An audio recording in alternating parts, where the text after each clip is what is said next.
So this is the first lecture for lesson 3, which is Who is God? And I'm going to start out talking or reading this little blurb. A.W. Tozer, a popular 20th century author and pastor, asks the question, what comes out of your mind when you think about God? That's a good question to think about, right? And then he explains what comes into our minds when we think about God is the most important thing about us. And I think what he means by that is that our eternity hangs on what we do with God, right? And what he's done for us. And there couldn't be anything more than that.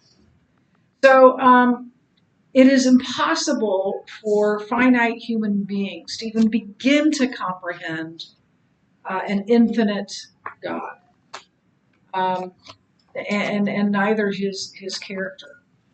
So this is a quote, but I think it's true.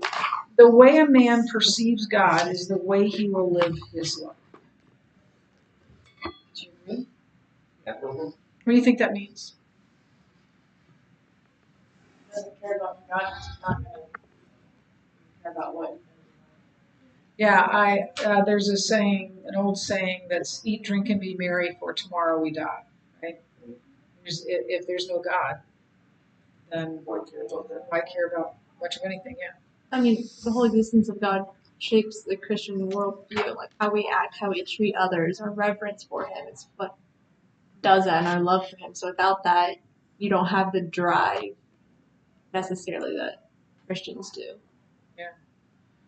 That's a very close to where we're heading. So thanks nice. for teaching for me. Yes, what are you going to say? It was kind of the same. So it was like, well, if we believe God is a madman that only has hell out for all of us, it's like either we'll live in fearful or rest our lives we're trying to just give up on it. And if we believe like he's like a father,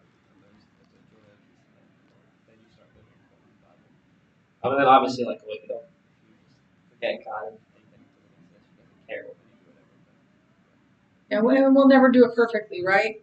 But our desire should be to do that, to do it perfectly, even knowing that we can't. So the anchor for this week is God is who He says He is, and I think I think that's we can understand that, right? I can understand it for sure. Because we don't want somebody else defining us. I had experience in that, especially from the time we went to Korea. So we were living in New Jersey, and I was going into 4th grade. From that time on, everywhere I moved to, they knew we were coming. And particularly when my father was stationed at Offutt for the second time. I was in middle school, and there was this big article on the front page of remember if it was the Bellevue Leader or if it was the Offutt newspaper. But here we are, my sisters and my mother and me on the front steps of our house with the dog too. Pierre was in there, and everybody knew who I was, and everybody knew I was coming, and everybody made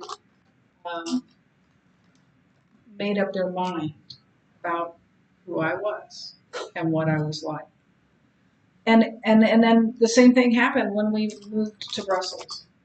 And just because I was the daughter of a general, they thought certain things about me. And I hated that. I was like, this is not fun for me. And that was in my wandering years, so that was part of it. But I wanted people to see me for me. Because my mother did a very good job of telling us, look, you can be proud of your dad. You didn't have anything to do with it. And I knew that. I just happened to be born into that family. I knew I couldn't take credit for any of it, right? So God is who He says He is, and I think there are people who say, okay, I know who this God is, without finding out what God says about Himself. So that's the anchor for this week, and we're going to go through a few things. And you're also going to have to, no, you're not going to have a part in this. You're going to have to rename something for me because I don't like the name. So what's the difference between an agnostic and an atheist? Says there's something, or no, they say that there might be a God, but like it's up to you, right? Yeah, I mean, they're willing to say there could be a God, but mostly, and they're different kinds of agnostics, right? They make up their own God or whatever. But I think most agnostics would say, well, even if there is a God, it doesn't matter because ultimately He is unknowable. So any sort of God would not be the God of the Bible. And so effectively, it's not too much different than atheism. Yeah, there may be a God, there may not be a God, but there's no way to know for sure. So I'm going to need a guinea pig. Come up here and help me. Come on up here, Jason. So, just like today, only one. Are you okay being on? Well, you. I'm fine. No. Okay, so this circle represents all the knowledge of everyone, everywhere, from the dawn of time. Okay, everything that there is to be known is this circle. Okay, so Jonathan, I'm gonna hand this over to you. Okay. And so just put some representation inside that circle, and of how much of all of that knowledge do you personally know? Okay. Everything that can be known, right? Everything that can be known. I feel like it's like You are a smart man. I've had people go, yeah, I think it's this. I'm like, I've seen your grades. No, it's not. Just kidding. That's good. But yes, I think that's pretty accurate, right? Yeah. Stay right there. So, you say so everything that usually that means everything that students has to. believe That's they it's know fine. more. But then the next question is, might there be some truth beyond what you know? Yeah. Yes. Yeah, absolutely. That's how much we know compared to what's out there. Like everything in That's what math. can't be. I'm not. No, I don't understand that.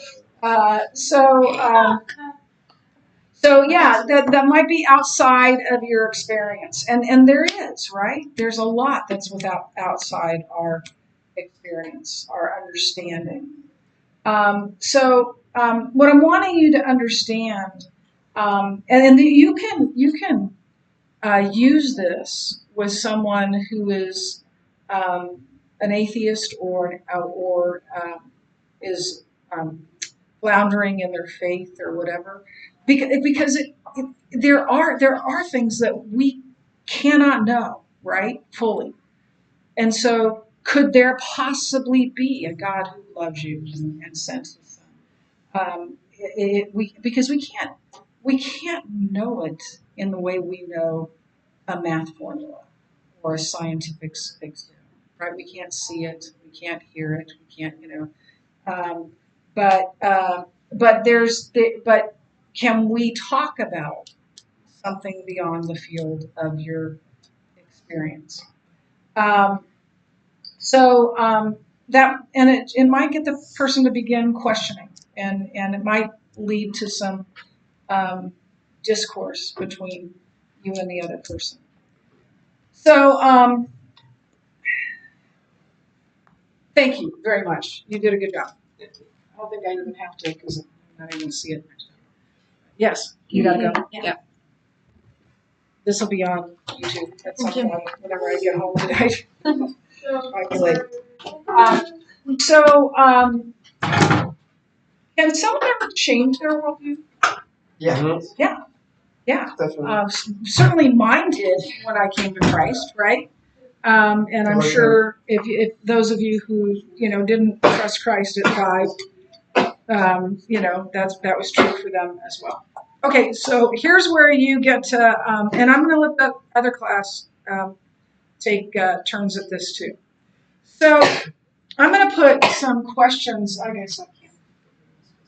I'm going to put some four questions on the board, and I do not like what they've named this, so I'm not going to tell you what they've named it until I put them up. So this is used when you're talking to somebody who is not a believer to engage in polite conversation. So question 1 is this. So like let's say you just said, what do you believe about God? And then they say, I think God is some kind of force, but that's about it. So then you can ask this question. What do you mean by that?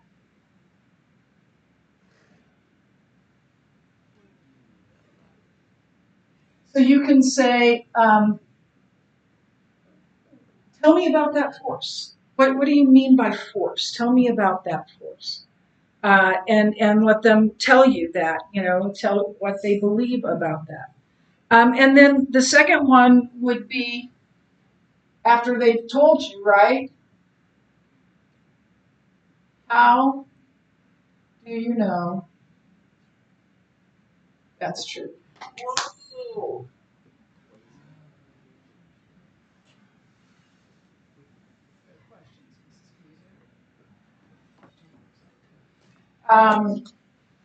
And oddly enough, a lot of people, including Christians, can't answer that. I know Christians who would just say, well, it's because my parents told me, right? I've told you the story at FCA when Stan decided to pop some questions in a round we were in a circle on the floor. That was when I could get down on the floor. And there was a new girl, and so he said, "How did you come to Christ?" And she said, "Well, I'm an American, aren't I?" So she believed that because she was born in America and Christianity was the default religion, she was one. So she didn't know. She didn't know what Christianity was about. So what do you mean by that? And then how do you know that's true? Now, hopefully, yeah. Why are you saying that? That girl didn't actually know anything about Christianity, at all, and just considered herself a Christian? She might have been a churchgoer, but she certainly hadn't trusted Christ. She didn't understand about a personal, faith. Surface knowledge, but not actually knowing. Right. Because we're a Christian nation, right? Really, but that's what they say. Right? Yeah. So how do you know that's true? And it's interesting and sometimes fascinating because people will believe things for which they have no evidence. Maybe there's evidence for it, but they don't know the evidence, just like that girl didn't know. And so when they tell you whatever they tell you, then you can say, where do you get your information? You guys trying to predict what I'm going to write next? Yeah, Liz doing really good. I'm not surprised by that. Yeah, so whatever they say, you know, like let's go back to that girl. You say, where do you get your information? And about your faith. And hang on. So they'll make faith claims, but they don't know where they got that from, right? Or if they know where they got that from, it was probably something on social media these days. It would have been TV years ago, but something on social media. There is so much misinformation out there in every area, and people just hear it and they take it in, and that's true. I saw it on some website. Put anything on a website. And then the last one is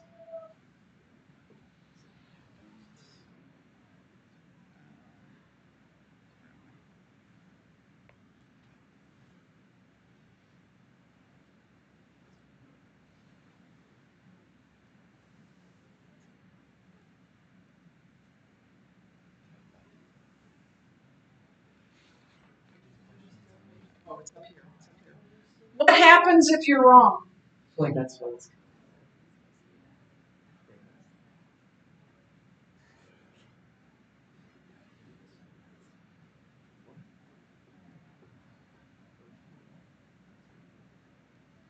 What happens if you're wrong?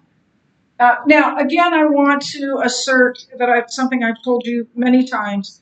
If this conversation becomes, especially an angry argument, but if it becomes an argument, stop and apologize and just, I mean, I wouldn't say not talk to them again, but learn from that, because no one was ever argued into the word or into the Christian faith. So we need to be winsome and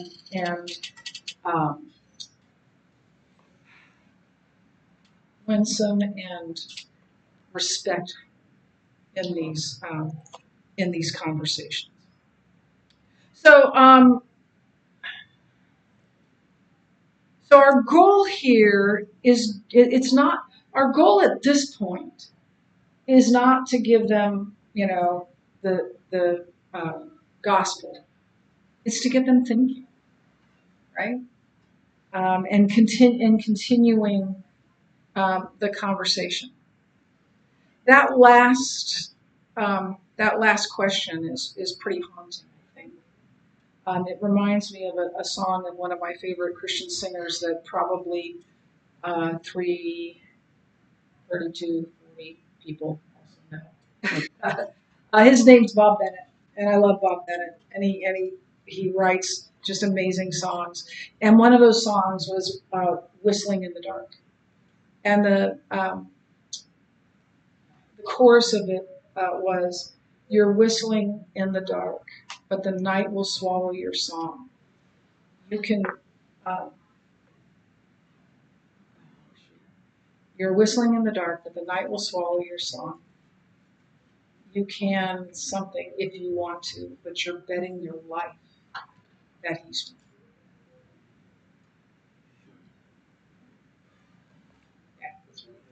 And that's what I think of. What happens if you're you can gamble if you want to, but you're betting your life. Like a Christian, like I mean, You know, we're not wrong. how I would answer that? Yeah. I would say I'd never know it, because I mean, if some other religion were true, but that no other religion has with facts to back up what they're saying, right? Like the historical facts and all of that. And so there is no God, and when we're dead, we're dead. So I'll never know. That's Emery, how would you answer? Uh, Like truth.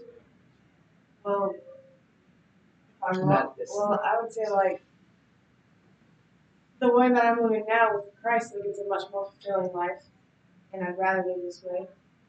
Like, even if it is wrong, it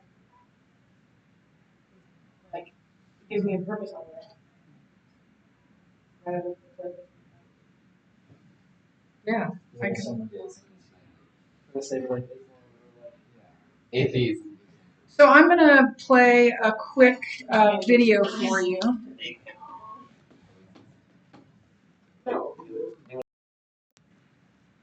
But it is important for us to know what we believe and why, and the reasons that we the reasons that we have to believe in God. So this is a quote. For us to know the real infinite God, he must define himself, not finite man. And that's bad grammar. It should, he can define himself, not finite man. So, and then the anchor for this week, as I said, was God is who he says he is. And so we're going to talk about some attributes of God. This is going to take probably more than time than we have, but we'll for today.